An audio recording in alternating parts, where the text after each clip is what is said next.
चलिए आज हम लोग देखने वाले हैं क्लास 8 का एमसीक्यू पार्ट 2। देखिए हम लोग पहले पार्ट में रिफ्लेक्शन, लाइट के रिफ्लेक्शन पार्ट को क्लियर किए थे। अभी हम लोग रिफ्रैक्शन को क्लियर कर रहे हैं।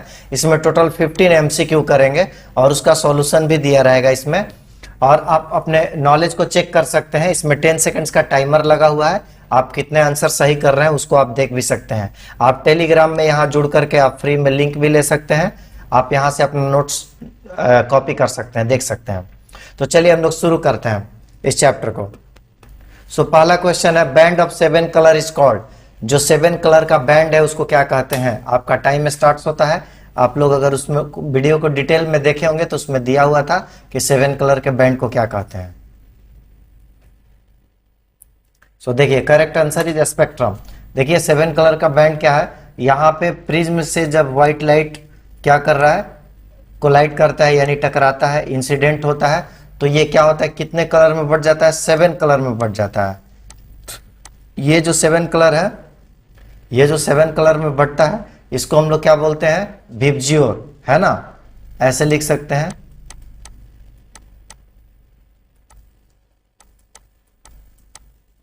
ये violet, indigo, blue, green, yellow, orange और रेड। देखिए नीचे से है ना, violet, indigo, blue, green, yellow, orange और रेड। ये जो विबज्योर है, पहला अगर आपके दिमाग में क्वेश्चन आ रहा है कि सर आखिर ये बटा ही क्यों 7 कलर में, तो इसका सबसे बेस्ट आंसर ये है कि व्हाइट लाइट जो है जैसे ही प्रिज्म से टकराता है, ये 7 कलर का जो स्पीड ऑफ लाइट है, ये एक मीडियम से दूसरे मीडियम में जाने के बाद इन 7 कलर का जो लाइट का स्पीड जो है अलग अलग हो जाता है, जिसके कारण ये क्या हो जाता है, 7 कलर का पट्टी दिखाई देता है। और यही जो आपका 7 कलर का जो बैंड दिखाई दे रहा है, इन्हीं बैंड्स को क्या कहते हैं? स्पेक्ट्रम कहते हैं। ठीक है। और ये जो टूटने की जो घटना है, यानी कि 7 कलर में जो बंटने की जो प्रक्रिया है, इसको बोलते हैं डिस्पर्सन ऑफ लाइट। ये वाली प्रक्रिया क्या है? Dispersion of light. और ये जो 7 कलर का आपका बैंड दिखाई दे रहा है, वो क्या है? आपका स्पेक्ट्रम। कहां से शुरू होता है? 400 से शुरू होता है। कहां पे एंड करता है जाके? 800 तक। यानी कि यहां से लेकर के आपको यहां तक, यानी कि अगर विजिबल रेंज जिसको आप देख सकते हैं, देखिए यहाँ पे लिखा है गामा रेज, यानी 10⁻⁻14। यहाँ पे लिखा हुआ है 10⁻4, यानी कि 10⁻8 से लेके 10⁻6। ये जो बीच वाला जो रीजन लिखा हुआ है, यही विजिबल रे है। आप कभी भी जाते होंगे एक्सरे कराने के लिए, आपको पता भी नहीं चलता है एक्सरे हो गया, अल्ट्रासाउंड होता है ना? उसके बाद कैंसर सेल को मारने के लिए गामा रेज होता है। ये सारी चीजों को हम लोग नहीं देख पाते हैं क्योंकि हमारे जो आई है ना, इन लाइट को डिटेक्ट करने में असमर्थ है। यानी कि जिस लाइट को हम लोग देख सकते हैं वो विजिबल लाइट है, और उसका रेंज कहाँ से है? 400 नैनोमीटर से 800 नैनोमीटर तक है, और यही जो है विजिबल लाइट का रेंज है। ठीक है। सो यहाँ पे वेवलेंथ दिया हुआ है 400 से लेकर 800 नैनोमीटर तक वेवलेंथ है। ठीक है, आगे देखते हैं। करे front bulge part of the eye ball. Eye ball जो है उसका फ्रंट जो बल्ज उठा हुआ पार्ट है, इस तरह से जो उठा हुआ पार्ट है आई का, वो क्या कहलाता है? ये जो बल्जिंग वाला पार्ट है। अब बताइए आंसर इसका। ध्यान से सोच करके इन चारों ऑप्शंस में से क्या सही है आपको बताना है। So right answer is cornea. देखते हैं यहाँ पे क्या है। ये देखिए, ये जो है ना बल्जिंग वाला पार्ट, ये जो व्हाइट वाला दिखाई दे रहा है, ये जो पार्ट है, ये क्या कहलाएगा? आपका कॉर्निया कहला रहा है। देखिए यहाँ पे ये कॉर्निया यहाँ पे ऐसे मार्क किया हुआ है, ये है। ठीक है। सो ऑलरेडी हम लोग आई के बारे में एक्सप्लेन कर चुके हैं। आपको डिटेल चाहिए तो वहां से जाके देखिए प्लेलिस्ट में। ठीक है, अगला क्वेश्चन देखते हैं। Which one of the following statement is correct regarding rods and cones? आपको अगर बढ़िया से पता होगा रॉड्स एंड कोन्स, आंख में इनका पोजीशन कहां पे है, तो उनसे रिलेटेड इन चारों में से कौन सा ऑप्शन सही है, आपको यही बताना है। ठीक है। सो आप देखिए,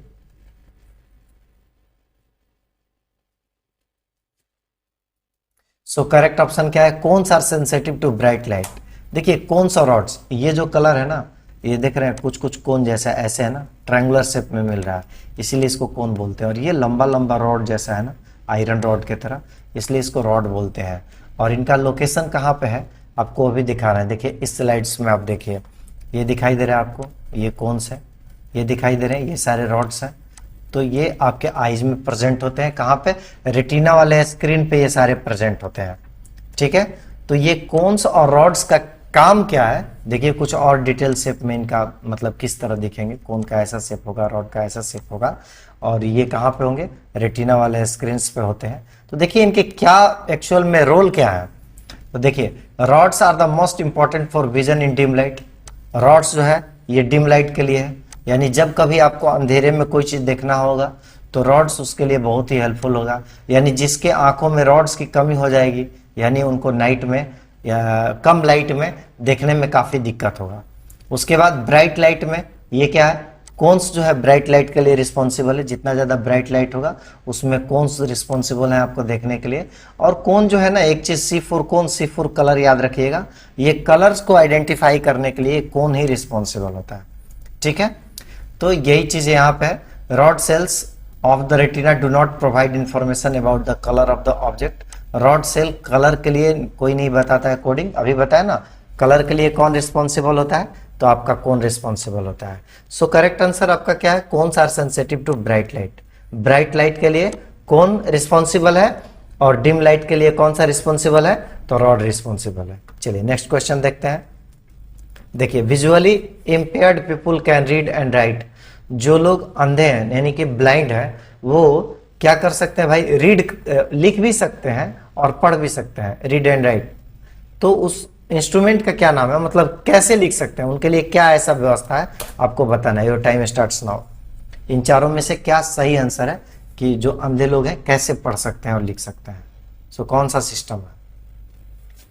सो right answer is Braille system. देखते हैं ब्रेली सिस्टम क्या है। देखिए ये जो बंदा है ना, आपको नहीं समझ में आ रहा होगा कि क्या लिखा हुआ है, लेकिन एक विजुअली इंपेयर्ड पर्सन उसको हाथ से टच करके ये बता सकता है, पूरे बुक को पढ़ सकता है ना। जो आपके गीता, रामायण, महाभारत, कुरान, बाइबल, कोई भी चीज आसानी से पढ़ सकते हैं उसको। ये क्या लिखा हुआ है? ये एक पैटर्न है, और इस पैटर्न का क्या है खूबी, जरा देखिए यहाँ पे दिखा रहा। ये देखिए, ए लिखना है सिंगल डॉट, बी लिखना है इस तरह से डबल डॉट, और देखिए ऐसे उसको टच करके हाथ से पता चलेगा। और यही चीज अगर ऐसे लिखा हुआ है ना, ऐसे टच करेगा तो अलग चीज है, इस तरह से टच करेगा तो अलग चीज है। देखिए ऐसे का क्या मीनिंग है, खोजते हैं कहां पे, देखिए तो कहीं पे आपको दिख रहा है? ऐसा नहीं दिख रहा है, ये रहा सी है। ठीक है, यानी ऐसे ए, इस तरह से उसको टच किया तो बी, और इस तरह से टच किया तो सी। इस तरह से एक कोडिंग सिग्नल है, इस तरह से जेड तक देख रहे हैं, वो टच करके वो उनको एक्सपीरियंस है। आपको और हमारे लिए ये कॉम्प्लिकेटेड है, लेकिन एक ब्लाइंड पर्सन के लिए काफी मतलब कि हेल्पफुल है। ठीक है, तो उसके आधार पे ये पढ़ सकते हैं, रीड एंड राइट कर सकते हैं। सो देखिए यहाँ पे बुक पढ़ते हुए बंदा को दिखाया गया है। यहाँ पे देखिए ये चीज है, ये सिग्नल कैसे कैसे है। चलिए आगे देखें। The splitting of white light into its 7 constituent colour is called. जो व्हाइट लाइट है उसको 7 कलर में जो टूटता है ना, स्प्लिटिंग ऑफ व्हाइट लाइट, उसको क्या बोलते हैं? अगर आप ध्यान से सुने होंगे ना, तो पहले क्वेश्चन में ही हम इसका आंसर बता दिए हैं। चलिए अपने प्रेजेंस ऑफ माइंड को लगाइए और इसका आंसर दीजिए आप लोग।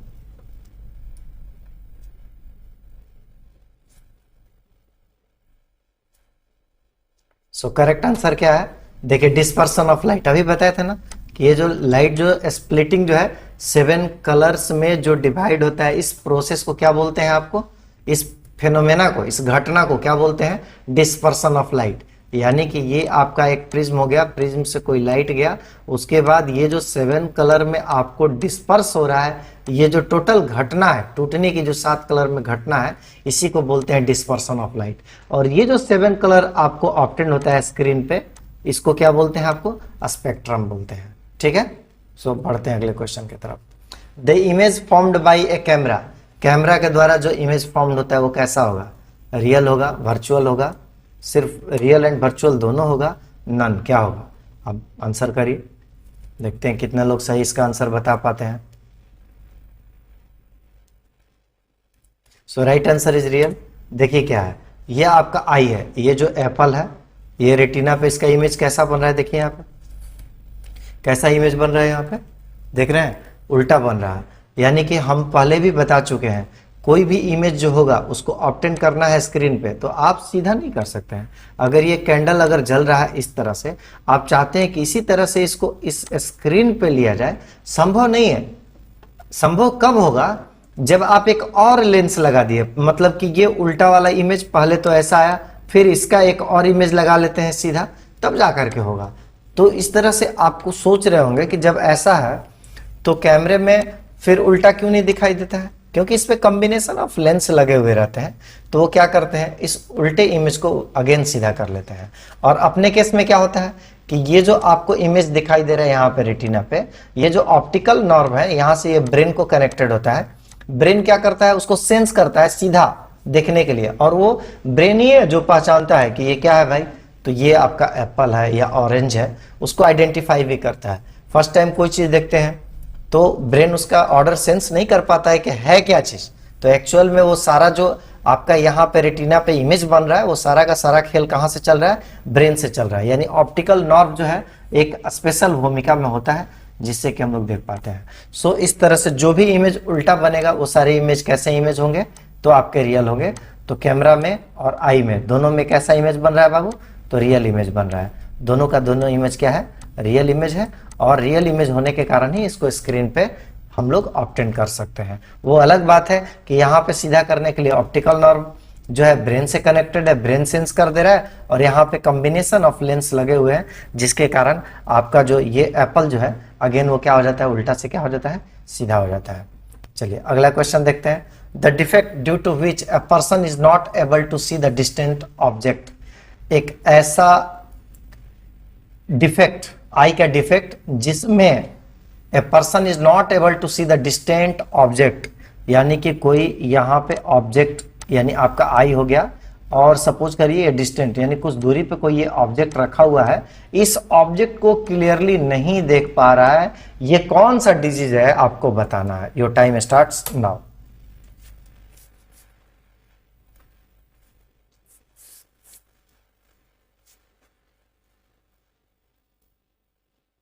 So correct answer is myopia. देखते हैं, देखिए यहां पे क्या है, ये यहां से इसको क्लियरली देख पा रही है। यहाँ पे देखिए, यहां से इनको देखना क्या है, ब्लड, क्या लिखा हुआ है कुछ समझ में नहीं आ रहा है। देखिए यहाँ पे इजीली आप कलर्स को देख पा रहे हैं, यहाँ पे ये टोटली ब्लड दिख रहा है, दिख रहा है ये चार्ट, ये पूरा यहाँ पे क्या है, क्लियर है। तो विदाउट मायोपिया, जिनको मायोपिया नहीं है वहां पे वो क्लियरली बोर्ड पे क्या लिखा हुआ है उसको आसानी से पढ़ सकते हैं, लेकिन जिनको मायोपिया है उनको धुंधला सा दिखाई दे रहा है। जो फिगर है देखिए ब्लड सा आ रहा है। एक्चुअल में मायोपिया क्या चीज है, तो आपको मैं थोड़ा सा एक्सप्लेन कर दूं, जिसमें आप नजदीक की चीजों को, नियर ऑब्जेक्ट को क्लियरली देख सकते हैं, लेकिन डिस्टेंट ऑब्जेक्ट यानी दूरी पर जो है, थोड़ी दूरी पे जो ऑब्जेक्ट है उसको आप क्लियरली नहीं देख पा रहे हैं। इस तरह के डिफेक्ट को, आई के डिफेक्ट को हम लोग क्या बोलते हैं, मायोपिया, या फिर इसका दूसरा नाम है शॉर्ट साइटेडनेस। इसका दूसरा क्या नाम है, शॉर्ट साइटेडनेस। ठीक है। सो देखिए यहां पे नॉर्मल विजन में क्या है, एक्चुअल में ये होता कैसे है। देखिए यहाँ पे इस एनिमेशन से हम लोग देखते हैं, ये स्ट्रॉबेरी है, देखिए इसका इमेज कहाँ पे है, रेटिना पे बना है। ये स्ट्रॉबेरी यहाँ पे रेटिना पे नहीं बन रहा है, और जब रेटिना के पास ना ऑप्टिकल नर्व होता है, तो जब ये रेटिना के आगे बना तो इसको सेंस कैसे करेगा ब्रेन। एक्चुअल में कोई भी क्लियर इमेज जब रेटिना पे बनेगा तभी जाकर के ब्रेन उसको क्लियरली सेंस कर पाता है या समझ पाता है कि ये क्या चीज है। तो यहाँ पे तो एक्चुअल में क्या है कि ये रेटिना के आगे बन रहा है, जिसके कारण ये आई में क्या हो गया, डिफेक्ट हो गया। एक्चुअल में ये इमेज बनना चाहिए था रेटिना पे, लेकिन ये इमेज कहाँ पे बना, रेटिना के आगे। यानी कि जब कोई आई में डिफेक्ट होगा तो उसमें क्या होता है कि जो इमेज जो है या तो रेटिना के आगे बनता है, नहीं तो रेटिना के पीछे बनता है। तो देखिए यहाँ पे जब रेटिना के आगे बन रहा है इमेज, तो ऐसा क्यों हो गया है। यहाँ पे क्या है कि जब ये नॉर्मल आई है तो यहाँ पे इमेज कहाँ पे बन रहा है, रेटिना पे बन रहा है, लेकिन ये आई का जो यहाँ पे आई बॉल का जो शेप है, देख रहे हैं यहाँ पे आई बॉल का शेप चेंज हो गया है। क्या हो गया, आपका आई बॉल का शेप क्या हो गया, इलोंगेटेड हो गया। इलोंगेटेड होने के कारण अभी देखिए एक्चुअल में ये जो यहाँ पे इमेज यहीं पे बन रहा है, लेकिन इलोंगेटेड होने के बाद देखिए जहां पे बनना चाहिए था ये डिस्टेंस और ये डिस्टेंस सेम ही है, लेकिन इलोंगेटेड होने के कारण रेटिना थोड़ा सा पीछे हो गया और इमेज कहां पे आ गया, थोड़ा सा आगे हो गया। तो ये जो डिफेक्ट है आपको क्या कहलाता है, मायोपिया कहलाता है। ठीक है, अब समझ में आया। अगर कोई ज्यादा दिक्कत है तो आप कमेंट कर सकते हैं, आपको हम क्लियर करेंगे अगले वीडियोस में। ठीक है, नेक्स्ट क्वेश्चन देखते हैं। कह रहा है कि the deficiency of one of the following in the diet of a person for a considerable time can lead to a disease called night blindness. ये नाइट ब्लाइंडनेस कैसे हो जाता है, किस विटामिन के कमी से होगा लंबे समय तक अगर सफर करते हैं तो। So your time starts now, आप इसको आंसर करिए।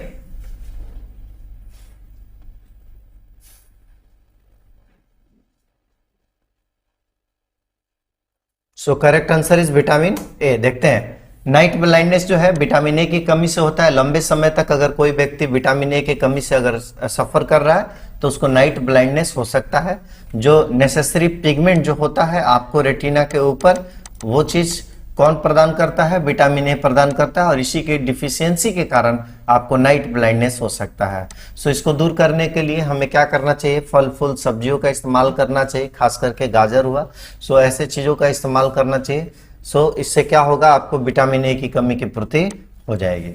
चलिए नेक्स्ट क्वेश्चन देखते हैं। कह रहा है how does the eye changes in order to focus on near और डिस्टेंट ऑब्जेक्ट। कह रहा है कि आई किस तरह से, आई जो है, आई का लेंस जो है किस तरह से चेंज होता है नजदीक के ऑब्जेक्ट को देखने के लिए और दूर के ऑब्जेक्ट को देखने के लिए। इस आई में क्या चेंजिंग होता है वही पूछ रहा है। आपका अब टाइम स्टार्ट होता है, आप इसका आंसर करिए। देखिए इसमें का क्या सही आंसर है, आप बताइए कि आई में क्या ऐसा चेंजेस होता है जिसके कारण आप नजदीक के ऑब्जेक्ट और दूर के ऑब्जेक्ट दोनों को सही देख सकते हैं। सो सही आंसर क्या है, the lens move in and out. ठीक है, अभी देखिए इसको हम लोग बढ़िया से एक्सप्लेन करते हैं। देखिए यहाँ पे ये जो आपका लेंस है, यहाँ पे देख रहे हैं लेंस का पोजीशन, ये थिन है, यहाँ पे देखिए ठीक है। तो जब नियर ऑब्जेक्ट को देखना होता है तो लेंस जो होता है काफी, ये देखिए ठीक हो गया है, और जब दूर के ऑब्जेक्ट को देखना होता है तो ये लेंस क्या हो जाता है, पतला हो जाता है। एक्चुअल में क्या है कि यहाँ पे देखिए इसको आप देख सकते हैं, इस एनिमेशन में ध्यान से देखिए ये लेंस का साइज क्या हो रहा है, देखिए आराम से सिकुड़ रहा है ना। यहाँ पे क्या हो रहा था, कभी मोटा हो जा रहा है, कभी क्या हो रहा है, लेंस पतला हो रहा है। देखिए ये ऑब्जेक्ट जैसे जैसे दूर से नजदीक हो रहा है, ये देखिए इस एनिमेशन में दिखाया हुआ बढ़िया से किस तरह से चेंजिंग हो रहा है। एक्चुअल में ये चेंजिंग होता क्यों है, चेंजिंग इसका होने का मेन मकसद है कि आपका जो ऑब्जेक्ट है वो कहाँ पे बनना चाहिए, रेटिना पे। ऑब्जेक्ट का जो इमेज है वो कहाँ पे बनना चाहिए, रेटिना पे।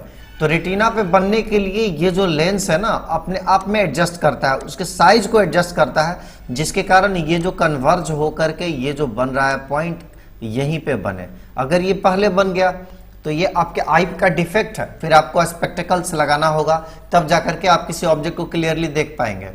तो एक्चुअल में ये जो आई लेंस है, तो ये क्या है, आई लेंस का कंटिन्यूअसली चेंजिंग होगा जब दूर के ऑब्जेक्ट को और नजदीक के ऑब्जेक्ट को देखने के लिए, सो दैट इसका जो हमेशा ऑब्जेक्ट का जो इमेज है वो कहाँ पे है, रेटिना पे है। वही देखिए यहाँ पे भी दिखाया हुआ है, ये नियर पॉइंट है आपका। देखिए इस केस में क्या हुआ है, लेंस काफी थिक हो गया है, और जब नजदीक के चीजों को देखना होता है ना तो लेंस थिक हो जाता है, क्योंकि उसको थोड़ा सा कन्वर्ज करना होता है, तो यहाँ पे इजीली आपका वो हो जाता है। और दूर के ऑब्जेक्ट के लिए क्या हो जाता है आपको, उस केस में आपका वो लेंस जो है पतला हो जाता है, जिसके कारण ऑब्जेक्ट यहाँ पे क्लियरली क्या होता है, उसका इमेज बन जाता है।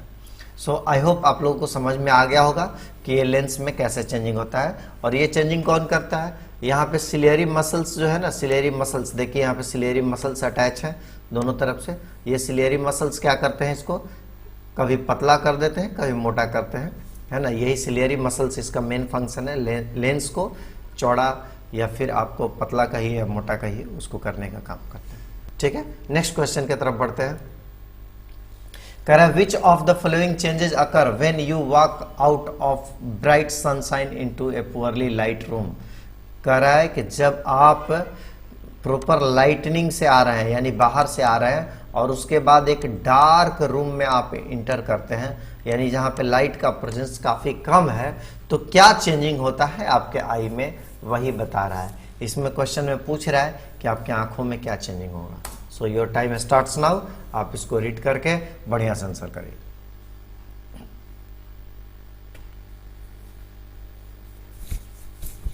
सो करेक्ट आंसर क्या है, पुपिल बिकम लार्जर। देखते हैं, ये देखिए इस एनिमेशन को ध्यान से देखिए। पहले ये क्या है, आपका पुपिल छोटा होता है, बाद में देखिए ये क्या हो रहा है, एक्सपेंड कर जा रहा है। इस केस में क्या है, ये देखिए ये लाइट जब ब्राइट लाइट का केस है और ये क्या है आपका डार्क रूम का केस है। एक्चुअल में होता क्या है कि ब्राइट लाइट के केस में जब आई जो है ना एक लिमिट मात्रा में, अगर लिमिट से अधिक अगर लाइट जो है इंटर करना चाहता है तो उसके लिए वो क्या कर लेता है, अपना शटर जो है उसको छोटा कर लेता है ताकि लिमिटेड मात्रा में ही लाइट जो इंटर कर सके, जरूरत से ज़्यादा लाइट को इंटर नहीं करने देता है। लेकिन वही अगर लाइट की जब कमी हो जाती है, जब लाइट्स की एब्सेंस हो जाती है, कमी हो जाएगी, तो उस केस में क्या हो जाएगा कि आप क्लियरली देख नहीं पाएंगे। तो फिर आपका ये जो पुपिल है ना वो क्या होता है, देखिए उसका साइज जो है चेंज हो गया है। और इस केस में क्या होता है कि आपको जो डोर है ज़्यादा ओपनिंग हो गया, जिसके कारण लाइट आसानी से इंटर कर सकता है। आप देखते होंगे कि कभी कभी आप जब बाहर से अचानक से घर में आते हैं तो आप अपने आई को कुछ देर के लिए एडजस्ट करते हैं, ऐसे लगता है जैसे अंधेरा है, कुछ दिखाई नहीं दे रहा है, तो कुछ देर के लिए आप अपने आई को एडजस्ट करते हैं। वो क्या एडजस्टमेंट है, एक्चुअल में जब आप सनलाइट में थे तो आपका आई का ओपनिंग छोटा सा था, क्योंकि वहाँ पे बहुत ज़्यादा ब्राइट लाइट था, जिसके कारण वहाँ पे आई की ओपनिंग क्या थी, छोटी थी। क्योंकि ज़्यादा लाइट था तो उसमें से ये दरवाजे को छोटा खोल दिया गया है ताकि थोड़े मात्रा में लाइट इंटर कर सके। वही जैसे ही आप रूम में आते हैं वहाँ पे लाइट का प्रेजेंस उतना ज़्यादा नहीं होता है। अब जो आपका ओपनिंग है उसको बड़ा करने के लिए आप आई को क्या करते हैं, एडजस्ट करते हैं। और ऐसे केसेस में क्या होता है, फिर आपका धीरे धीरे जब लाइट सफिशिएंट मात्रा में इंटर कर जाता है तब जा करके आप किसी ऑब्जेक्ट को क्लियरली देख पाते हैं डार्क रूम में। वही चीज़ यहाँ पे दिखा रहा है। ये जो एनिमेशन देख रहे हैं तो ब्राइट लाइट में आपका क्या है, पुपिल का साइज हो जाता है छोटा, और जब वही पुपिल जो है आपका कहाँ पे आ जाता है, जब डार्क रूम में आता है तो बड़ा करना पड़ता है, जिससे कि लाइट मैक्सिमम इंटर कर सके, तब जाके आप किसी ऑब्जेक्ट को क्या कर सकते हैं, क्लियरली देख सकते हैं। ठीक है, आगे देखते हैं। नेक्स्ट क्वेश्चन है, human I forms the image of an object at its. Human आई का जो ऑब्जेक्ट का जो इमेज है वो कहाँ पे बनता है। ये अगर ऑब्जेक्ट यहाँ पे है, अगर ये कोई ऑब्जेक्ट है तो इसका इमेज ये आई के किस पार्ट पे बनेगा। अगर ये आपका आई है तो इसके किस पार्ट पे बनेगा, उस पार्ट का नाम क्या है, आपको यही बताना है। Your time starts now.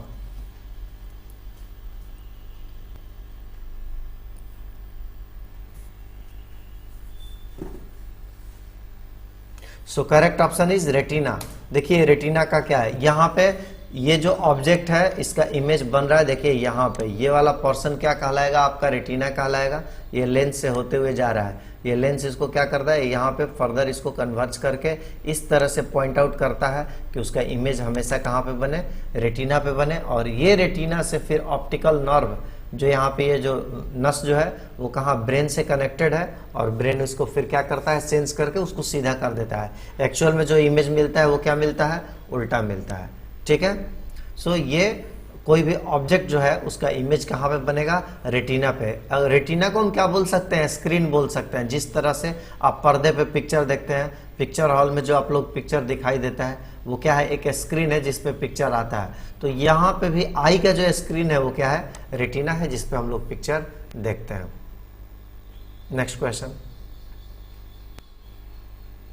The size of the people of the I is adjusted.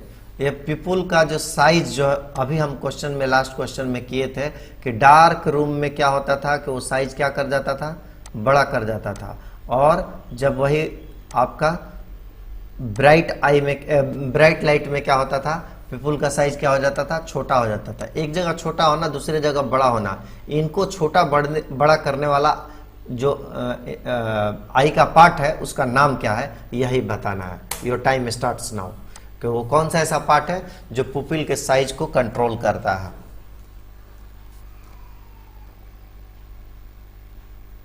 So correct answer is Irish. यहां पे गलत हो गया है, ये करेक्ट आंसर क्या होगा इसका, आइरिश होगा। ठीक है, देखते हैं हम लोग। ये देखिए इसमें the size of the people of the I adjusted by iris. Iris के द्वारा क्या होता है, इसका साइज जो है एडजस्ट होता है। देखिए इसको बड़ा और छोटा करने के लिए यहाँ पे कंट्रैक्शन और रिलैक्सेशन जो हो रहा है, ये सारे जो पार्ट्स हैं, ये जो आपका पार्ट है इसको हम लोग क्या बोलते हैं, ब्लैक वाला जो पार्ट है पुपिल कहते हैं। और ये जो कलरफुल पार्ट जो होता है ये क्या है, आपका आइरिस है। तो ये जो आइरिस है वही चेंज करता है। ठीक है, the pupil of our eye is an entrance for the light rays to enter our eyes and give us the sensation of sight. ठीक है, too much light enters our eyes it can be dangerous for our eyes. वही अभी last slide में बताए थे कि बहुत ज़्यादा लाइट अगर इंटर करेगा आपके आई में तो वो आँखों के लिए अच्छा नहीं है। इसके कारण ये जो आपका पुपिल का साइज जो है वो एडजस्टेबल है, यानी कम और अधिक होते रहता है। ठीक है, और पुपिल के साइज को एडजस्ट करने वाला कौन है भाई? तो उसका नाम क्या है आपका? आइरिस। आइरिस का मेन फंक्शन ही है कि पुपिल को एडजस्ट करना। नेक्स्ट क्वेश्चन देखते हैं। देखिए, the defect of vision in which the eye lens of a person gets progressively cloudy. आप देखे होंगे किसी किसी के आंखों के ऊपर एक लेयर टाइप का बन जाता है, व्हाइट कलर का चिपचिपा सा, उसको क्या बोलते हैं? वही पूछ रहा है। ब्लड विजन, जिसके कारण व्यक्ति को दिखाई नहीं देता है बढ़िया से। So your time starts now.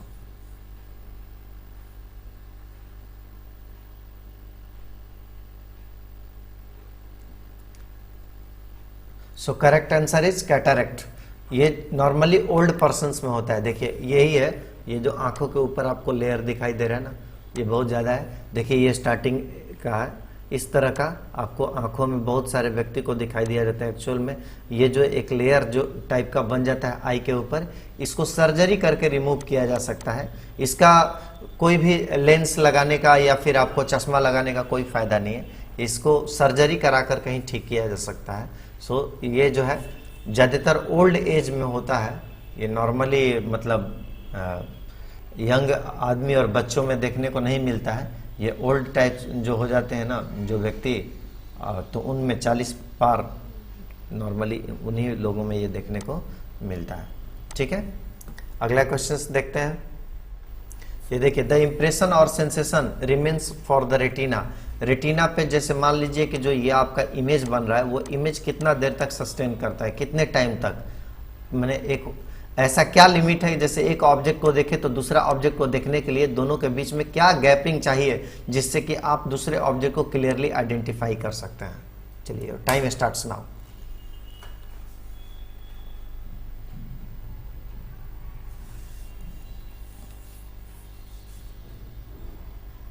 So correct answer is 1/16 of A second.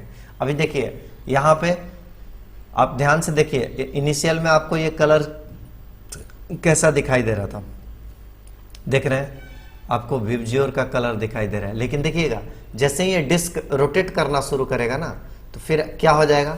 आप देखिए आइडेंटिफाई करना मुश्किल हो गया। क्यों? क्योंकि ये सेकेंड विद इन, मतलब कि सेकेंड के 16वें भाग, 1/16 ऑफ ए सेकेंड, यानी एक सेकेंड में 16 बार से ज्यादा रोटेट कर रहा है। तो रेटिना पे एक सेकेंड के अंदर 16 से ज्यादा इमेज का बनना, यानी मोर देन 16 इमेज का बनना है ना, फिर आपका जो रेटिना है उसको सेंस नहीं कर पाता है। वही चीज यहाँ पे हो रहा है, इतना तेजी से घूम रहा है कि रेटिना पे जो इमेज बन रहा है एक सेकेंड के अंदर, वो क्या है? 1/16, यानी बहुत फास्ट इमेज बन रहा है।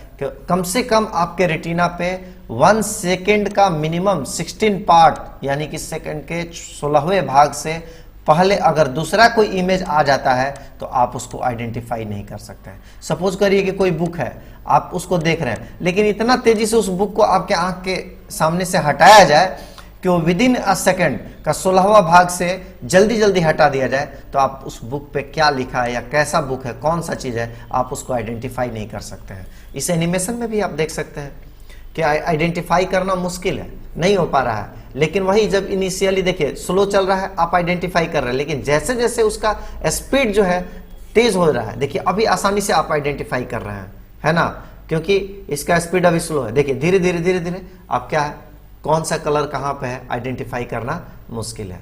तो ये परसिस्टेंस ऑफ विजन भी इसको कहते हैं। ये न्यूटन डिस एक्सपेरिमेंट है जिसके जो कि मतलब परसिस्टेंस ऑफ विजन को देखने के लिए है कि मतलब कोई भी ऑब्जेक्ट जो है वो 1/16 सेकेंड तक रेटिना पे रहता है। इसको ही हम लोग बोलते हैं परसिस्टेंस ऑफ विजन, मतलब कितना देर तक आपका सस्टेन करता है रेटिना पे वो इमेज। अगला क्वेश्चन देखें। Thanks for watching this video. बहुत जल्दी मिलते हैं अगले चैप्टर के साथ, तब तक के लिए धन्यवाद।